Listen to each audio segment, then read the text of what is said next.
నమశంకరాయ. రథసప్తమి 25వ తారీఖు జనవరి రోజు వచ్చింది. ఇది మహాపుణ్యప్రదమైనటువంటి మాసం. కాబట్టి ఈ రథసప్తమి తిథి రోజున సూర్యోదయం కంటే ముందే అనగా 4:30 నిద్రలేచి కాలకృత్యాదులు తీర్చుకునే భాగంగా స్నానం సూర్యోదయం కంటే ముందే చేయాలి. స్నానం ఆచరించే విధానం కూడా చెప్పబడింది. ముఖ్యంగా 3 జిల్లేడు ఆకులు కానీ లేదా ఈ చిక్కుడు ఆకులు కానీ తల మీద పెట్టుకోవడం, అలాగే కుడి భుజం మీద 2, ఎడమ భుజం మీద 2 ఈ జిల్లేడు ఆకులు కానీ చిక్కుడు ఆకులను పెట్టుకొని 7 రేగి పండ్లు ఈ యొక్క శిరస్సు మీద ఆ ఆకుల మీద పెట్టుకొని స్నానం ఆచరించాలి. స్నానం ఆచరించేటప్పుడు చెప్పవలసినటువంటిది ఏంటనంటే 7 జన్మలలో చేసినటువంటి పాపాలన్నీ తొలగిపోవాలనే భావన చేస్తూ నమస్తే రుద్రరూపాయ రసానాం పతయే నమః అరుణాయ నమస్తేస్తు హరిదశ్వ నమోస్తుతే అని చెప్పుకొని స్నానం ఆచరించిన తర్వాత బయటికి వచ్చి ఉదయిస్తున్నటువంటి సూర్యుడికి నమస్కారం చేసుకొని ఏ విధంగా నమస్కారం చేసుకోవాలి?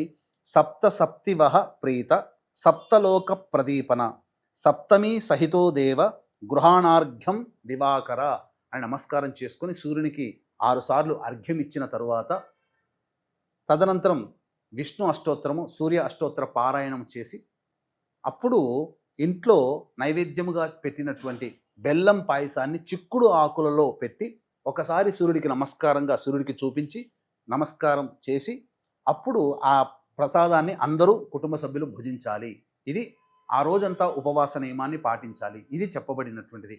కాబట్టి దీన్ని దృష్టిలో పెట్టుకొని ఈ యొక్క సప్తమి తిథి యొక్క మహత్యాన్ని దృష్టిలో పెట్టుకొని మన పీఠం ఆధ్వర్యంలో సాయంకాలం 5 గంటల కల్లా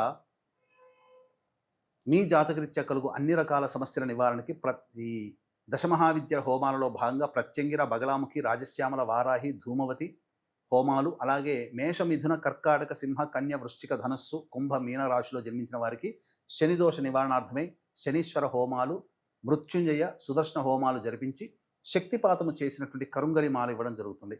అవకాశం ఉన్నవాళ్ళు ఈ యొక్క స్క్రీన్పై కనిపిస్తున్న నెంబర్కి కాంటాక్ట్ చేసి మీ గోత్రనామాలు నమోదు చేసుకోవచ్చు.